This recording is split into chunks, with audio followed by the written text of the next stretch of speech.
Katargam Gajera circle પાસે કારખાનામાં આગ લાગી હતી। સુરત કતારગામ વિસ્તારમાં ગજેરા સર્કલ નજીક આવેલ કારખાનામાં આગ લાગતા અફરાતફરી મચી જવા પામી હતી। ઘટનાને પગલે ફાયર વિભાગની ટીમ દોડી આવી અને આગ ઓલવવાના પ્રયાસ કર્યા હતા।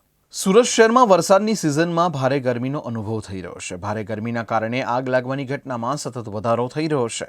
ત્યારે કતારગામ વિસ્તારમાં આગ લાગી હોવાનો કોલ ફાયર વિભાગને મળતા ટીમ દોડતી થઈ ગઈ હતી અને આગ પર કાબૂ મેળવવાના પ્રયાસો કર્યા હતા।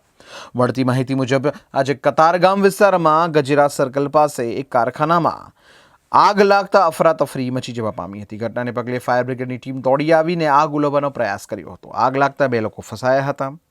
પોલીસ અને ફાયરની ટીમ ઘટનાસ્થળે પહોંચી વધુ કાર્યવાહી હાથ ધરી હતી। એક કતારગામ ગજેરા સર્કલ પાસે લક્ષ્મી ડાઇંગની પાછળના ભાગમાં એક બિલ્ડિંગમાં ફાયર થયું એવું કોલ મળ્યો હતો ફાયર કંટ્રોલ રૂમને। ઘટનાસ્થળે આવીને તપાસ કરી તો 2-3 માણસો દાઝી પણ ગયા છે એવી રીતના કોલ મળ્યો હતો અને ફાયર સ્ટેશનની ગાડીઓ અને ઓફિસર્સ આવે તે પહેલાં માણસોને દાઝેલા તેને હોસ્પિટલાઇઝ કર્યા હતા અને પાછળથી જે માણસોને કંઈક નાની મોટી ઇન્જર્ડ થયા હતા, કાચને એવું તેવું વાગ્યું હતું, એમને પણ ફાયરની ગાડીઓમાં અને એમ્બ્યુલન્સમાં રવાના કર્યા હતા।